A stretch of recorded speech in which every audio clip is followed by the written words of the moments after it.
My husband lied about a business trip, and I found out while he was still in the air. His text buzzed while I was folding laundry, my hands smelling like soap and heat. Landing soon, winking face, he wrote. I stared at the screen until my chest tightened. Something was wrong. His company calendar was still open on our shared laptop. No flights. No off-site meetings. Nothing. Just an empty week he had called critical. I stood in our kitchen, listening to the hum of the fridge, realizing this lie had already happened before I could stop it. He had kissed my cheek that morning and told me not to wait up. I remembered his smile. Too easy. Too clean. That was when the truth landed before he did. This was not a trip. This was an escape. And I was not invited. If you want to know how one lie turned into the quietest, cleanest revenge of my life, stay with me.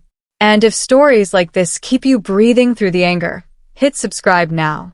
I had learned to trust my gut long before I trusted promises. That cold twist inside me had saved me before, even when I ignored it. I was not young. I was not dramatic. I was Judith, 53 years old, married 27 years, and I knew when the air shifted. That afternoon, the house felt hollow. I replayed every word he said that morning. Just meetings. Boring stuff. I remembered how he packed light. No suit jacket. No work laptop. My stomach sank. I sat on the edge of the bed and let the feeling wash over me instead of pushing it down. This was not fear. This was knowing. I checked our bank app. A hotel charge sat there, neat and recent. Not the usual chain he used for work. Something boutique.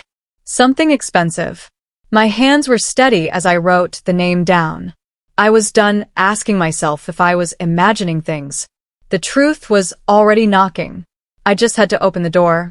The proof came by accident, like lies often do. That evening, an email popped up with my name on it. He had forwarded me an itinerary without checking the details. I opened it slowly, my heart loud in my ears. Same hotel. Same dates. But two names sat side by side on the booking. His. And hers. I did not know her name, but it burned into me anyway. The room type was listed as one bed. I read it twice. 3 times. My hands did not shake. That surprised me. Instead, something cold and sharp slid into place. I saved the email. I took screenshots. I emailed it to myself. I closed the laptop and sat very still. This was no mistake. This was planning.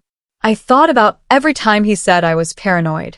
Every time he said I was lucky, he traveled so much for us. The truth was no longer hiding. It was standing in front of me, waiting to see what I would do.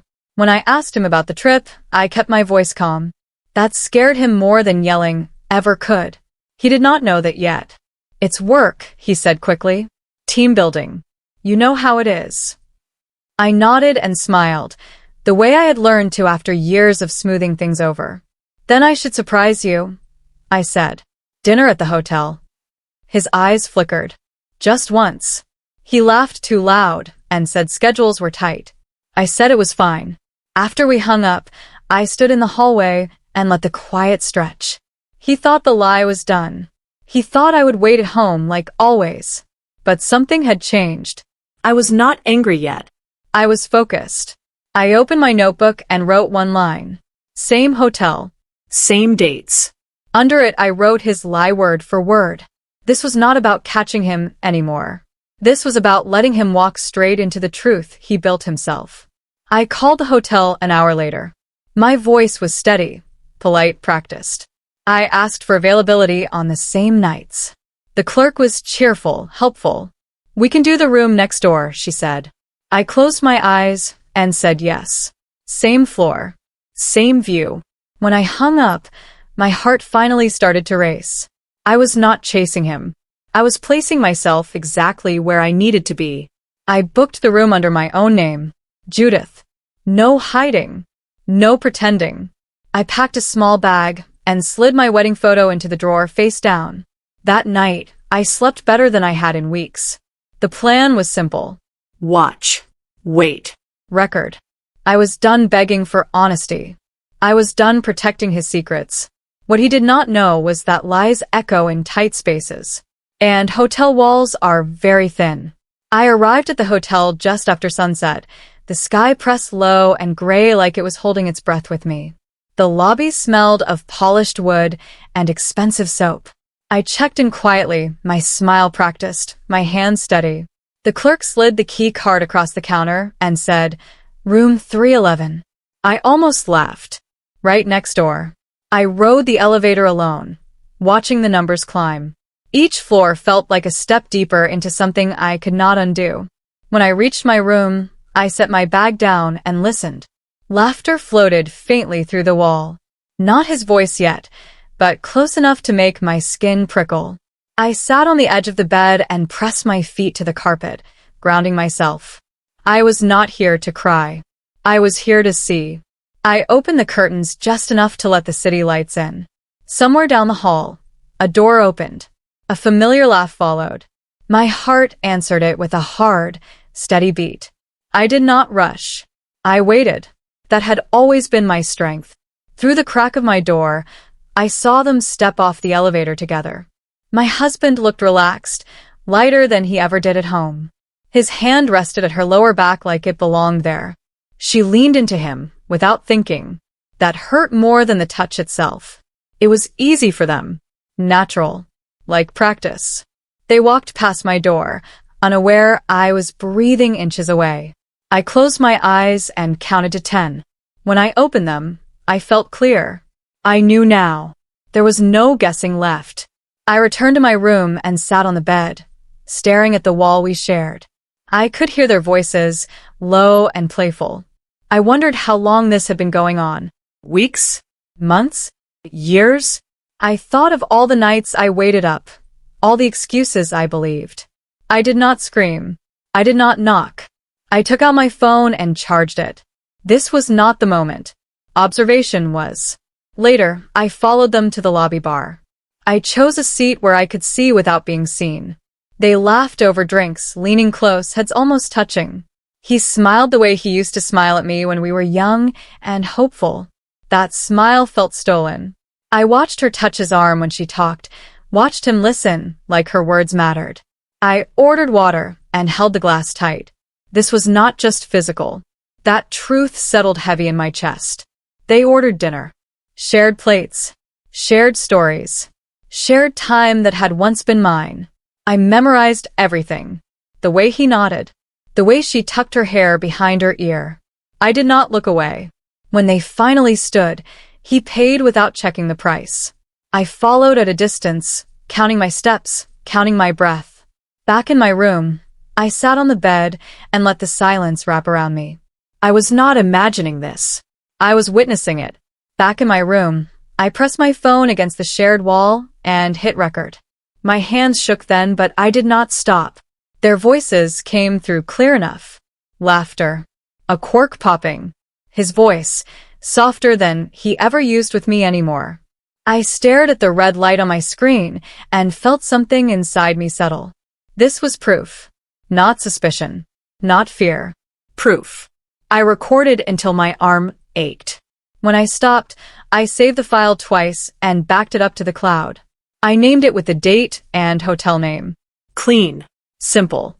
I sat very still afterward, listening to the muffled sounds next door. I did not feel weak. I felt sharp. Every sound was a thread, and I was weaving them into something he could not tear apart. I thought of all the times he told me I needed more evidence before I accused him of anything. Now I had more than enough. I ordered room service to their room just after midnight. Champagne. 2 glasses. I added a note and kept it short. To the happy couple. I watched the hallway camera on my phone as the staff member delivered it. Minutes later, their door flew open. Her voice cut through the hall. Who sent this? His reply was low, fast, scared. I smiled for the first time that night. Confusion had entered their room, and it did not belong to me. I sat on my bed, listening to their muffled argument, and felt a calm I had not felt in years. This was only the beginning. If your heart is racing right now, stay with me. And if you want more stories where lies finally meet their match, hit subscribe and do not look away. The panic came fast. Their door opened again, harder this time. I heard his voice, tight and angry, asking the hallway who sent it. No answer.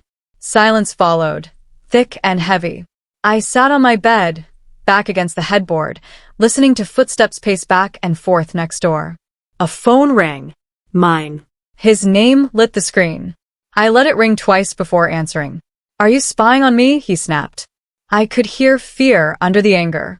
I kept my voice even. Should I be? I asked. He went quiet. Then he laughed, a sharp sound that did not reach his breath.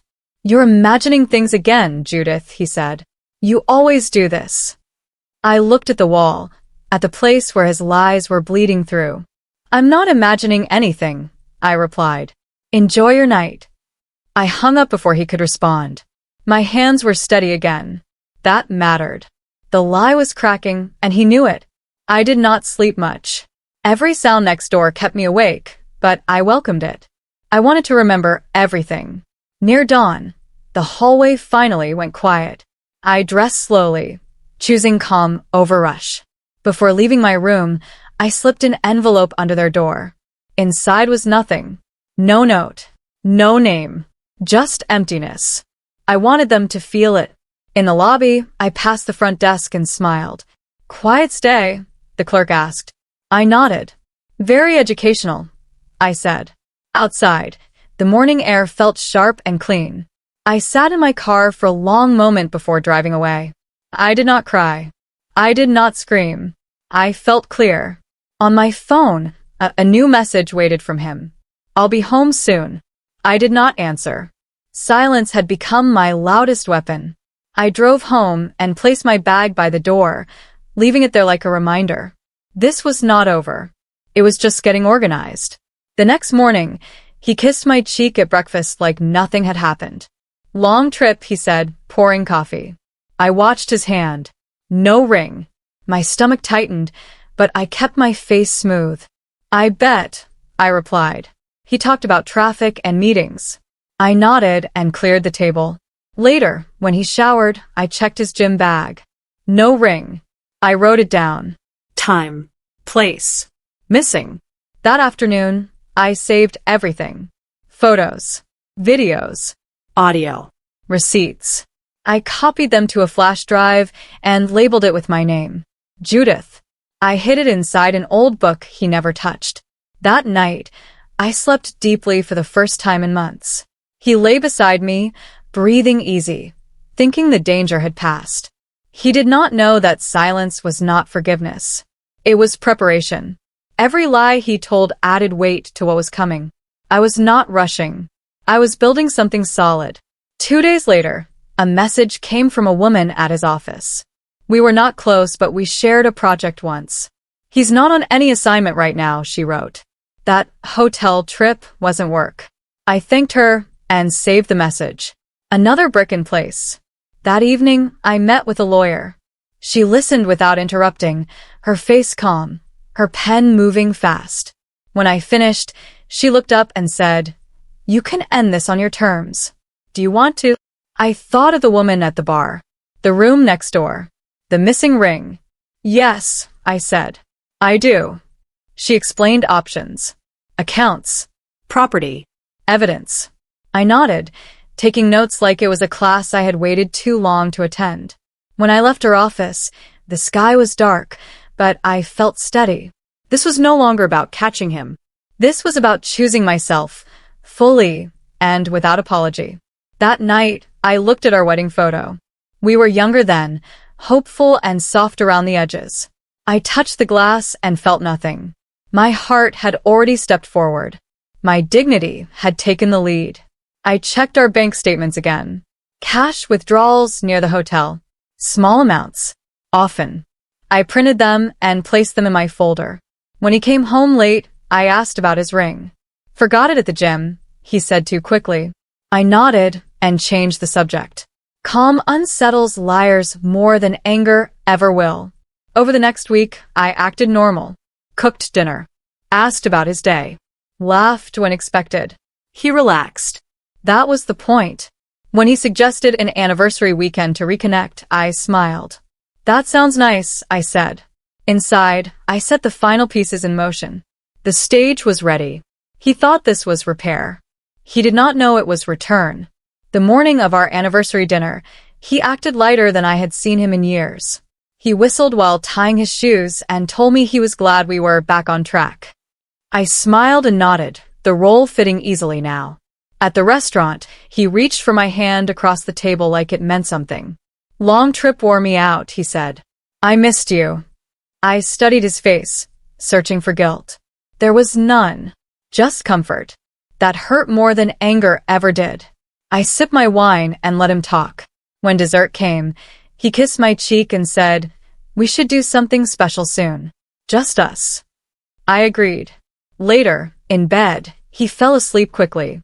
I lay awake, staring at the ceiling, thinking about how easily lies settle when they are never challenged. Tomorrow, I decided, would be the last normal day we shared. After that, truth would take the room whether he invited it or not. The next morning, I organized everything one final time. I checked the flash drive. All files opened. All dates clear. I printed 2 copies of each key document and placed them in labeled folders. One for my lawyer. One for him. I felt no rush. This was not an explosion. It was a controlled burn. I opened a new bank account in my name only and followed the steps my lawyer gave me. Quiet. Legal. Clean. When he texted me from work, I replied with simple words. Okay. Sounds good. See you later. He had no idea those were the last easy messages he would ever get from me. That evening, I packed a small overnight bag and left it in the trunk of my car. I stood in the doorway before bed and looked at our home. The walls held years of memories, but none of them could save him now. I was done waiting for honesty. I had built my exit with facts. The confirmation came without effort. Another coworker reached out after hearing rumors.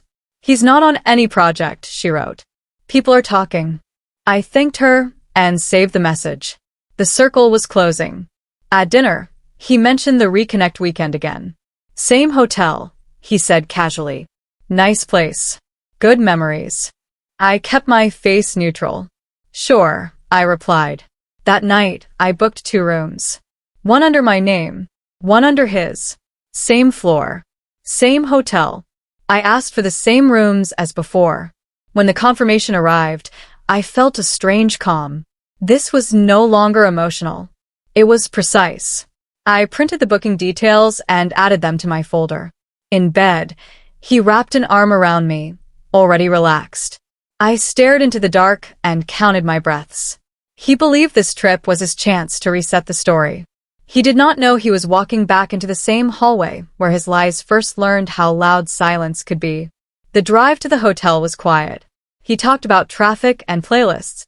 I watched the road and answered when needed. At check-in, I let him go first. He joked with the clerk. I stood back and waited. When he stepped aside, I approached the desk and gave my name. Judith. The clerk smiled and handed me a key card. Room next door. Again. My heart beat steady, slow, controlled. We rode the elevator together. He did not notice my bag was smaller than his. He did not ask questions. That was his habit. At our floor, we split without comment. See you in a bit, he said. I nodded. Inside my room, I locked the door and sat on the bed. I laid out the flash drive, the folders, and my phone. Everything had its place. Through the wall, I heard movement.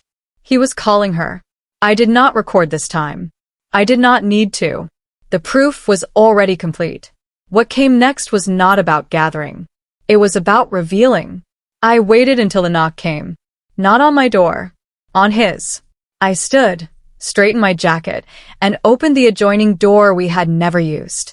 The look on his face when he saw me was worth every quiet night I endured. Her face went white. Oh, good, I said calmly. You both found the place again. Silence froze the room. He stammered. She stepped back. This isn't what it looks like, he said weakly. I laughed once. It's exactly what it looks like. I walked in and placed a flash drive on the bed. Every lie I said. Every night. Copies already with my lawyer. His mouth opened, then closed. She whispered. You said she'd never find out. That was the moment the story stopped being mine alone. It belonged to the truth now. He begged first. That surprised me. His voice cracked as he said my name like it could rewind time. Judith, please, he said. We can fix this. I looked past him at her, standing stiff near the door, eyes darting like she wanted to disappear. You said she'd never find out, she whispered, not to me but to him. That was when I knew this was not a mistake. It was a pattern. I opened my folder and spread the papers on the desk. Bank statements. Hotel receipts. Call logs. This is not anger, I said. This is accounting. He reached for my arm. I stepped back. Don't, I warned. You lost that right. I felt steady, almost calm. Years of doubt had burned away, leaving clarity behind. I loved you, I added. But I love myself more. His shoulders slumped. Hers followed.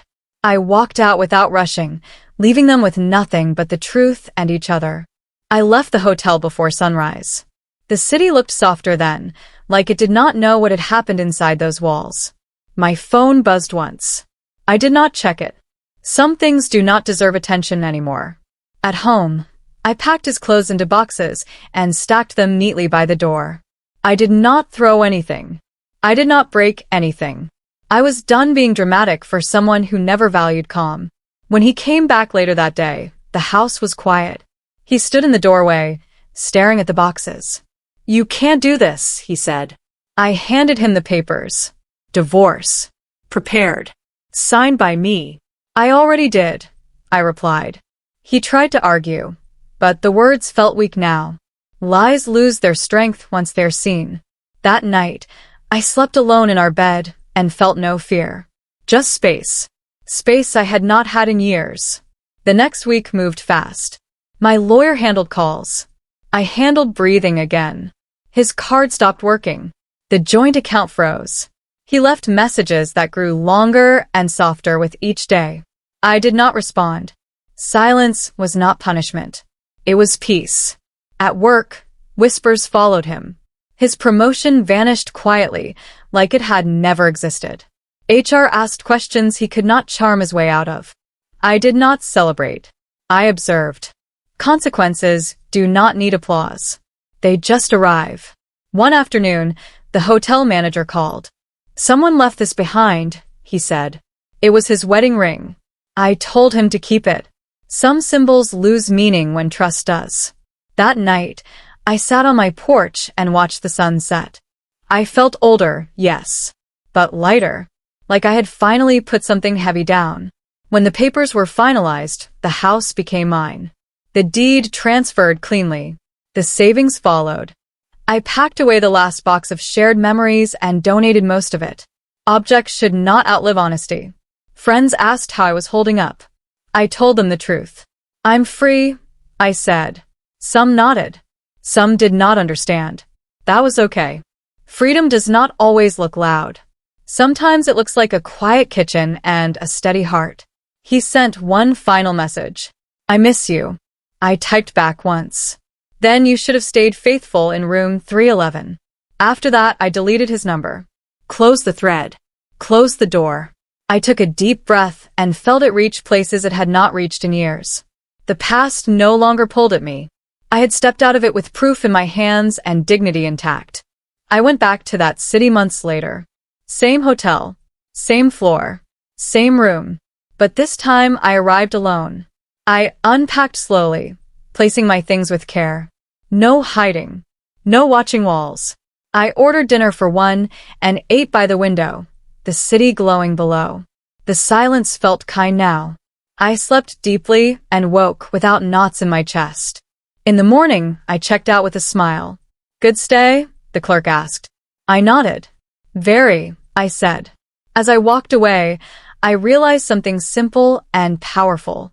He found comfort in the room next door. I found freedom beside it.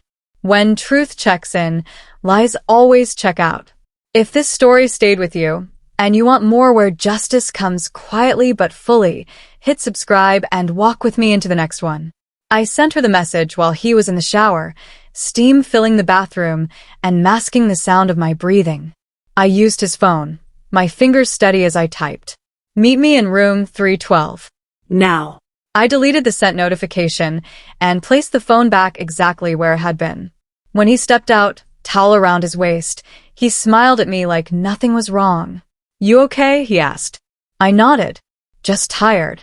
Inside, my heart counted seconds. The knock came faster than I expected. Sharp. Certain.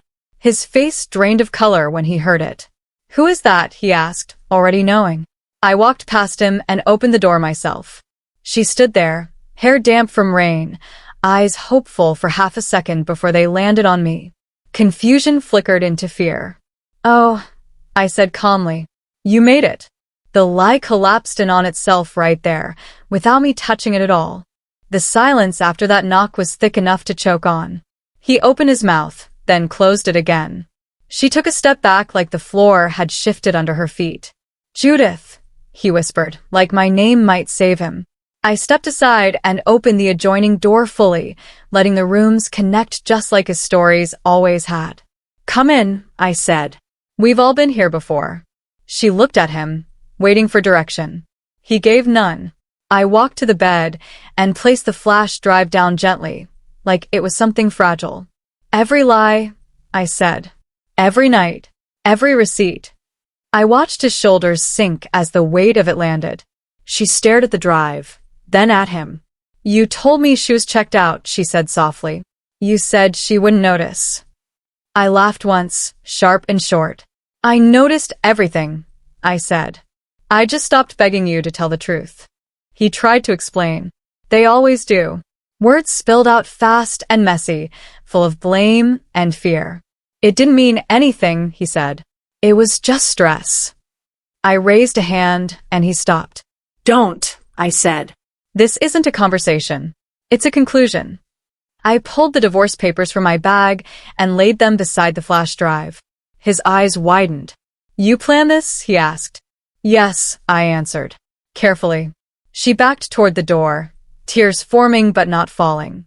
I didn't know, she whispered, though we all knew that was not true. You knew enough, I replied. I looked at him one last time. Sign, I said. Or don't. It won't change the outcome.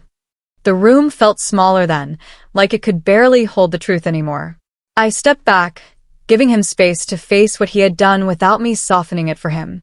He refused at first. Anger flared, desperate and loud. You can't take everything, he snapped. I smiled then, slow and calm. I already did, I said. I explained the joint account, the freeze, the transfers my lawyer approved. His face went pale as the words sank in. Power shifts quietly when prepared. She left without another word, her heels clicking down the hallway like a countdown ending. The door shut behind her, final and clean. He sank onto the bed, head in his hands. Please, he said again, smaller now. I slid the pen across the table. This is the last thing you get to choose, I said. After a long moment, he signed. The sound of the pen scratching paper felt louder than any shout. I gathered the papers and the flash drive and turned toward the door. This is over, I said. He did not follow. Some endings do not need witnesses. I left him there and checked out before sunrise. The clerk did not ask questions. They never do. Back home, the fallout came fast. His cards declined. His office called. HR asked about off-site meetings that were not work. Whispers spread. Promotions vanished. I did not interfere. I did not explain. The truth traveled on its own. She left him that same week. I heard it through a friend of a friend. He came home to an empty house and locked accounts.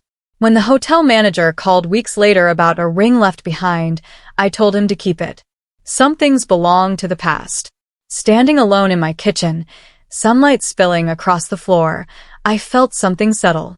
This was justice. Not loud, not cruel, just complete.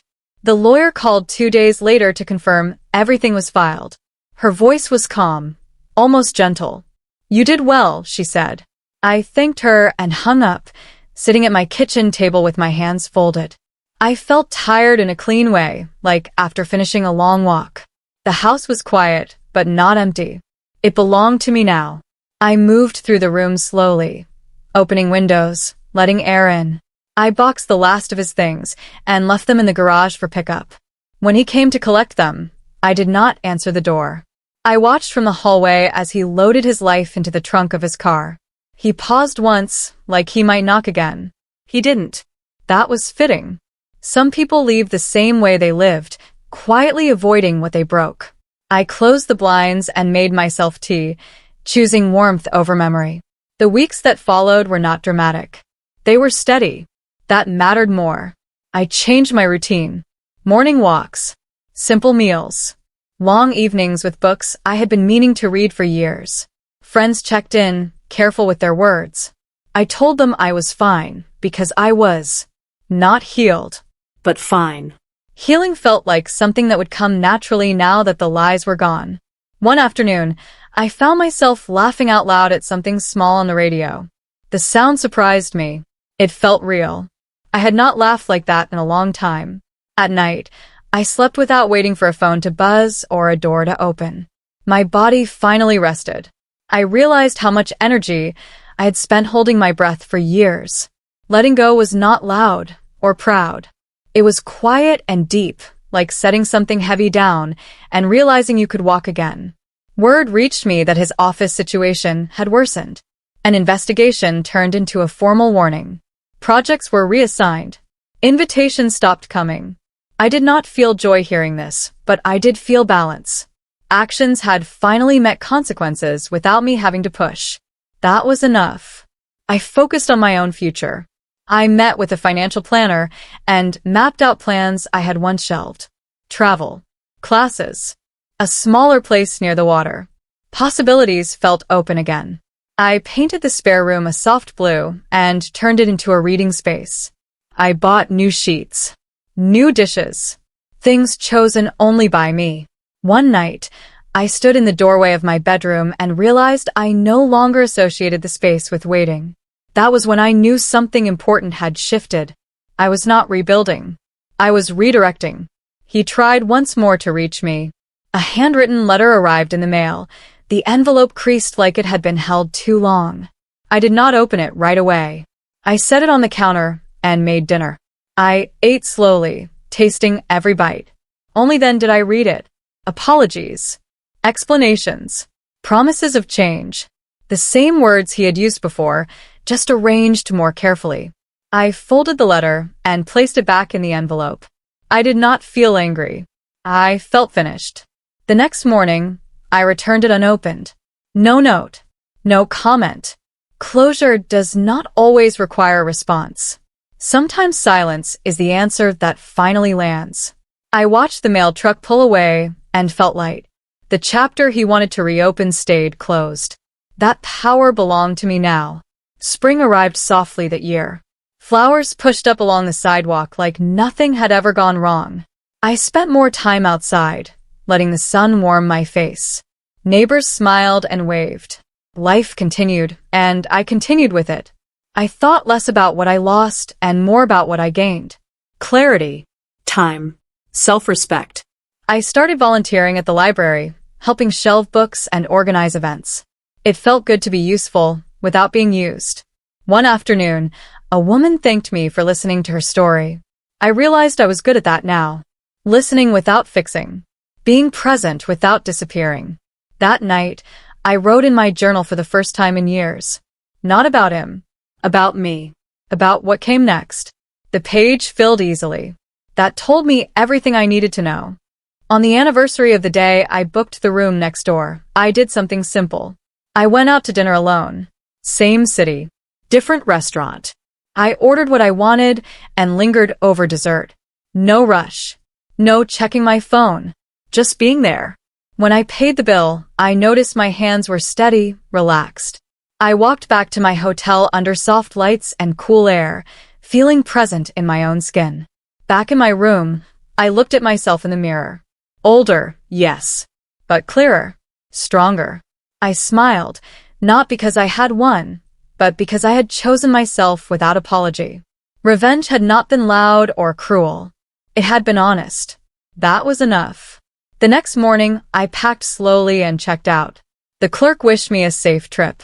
I meant it when I thanked her. On the drive home, I rolled the windows down and let the wind move through the car. I thought about how far I had come without changing who I was. I had not hardened. I had sharpened. There was a difference.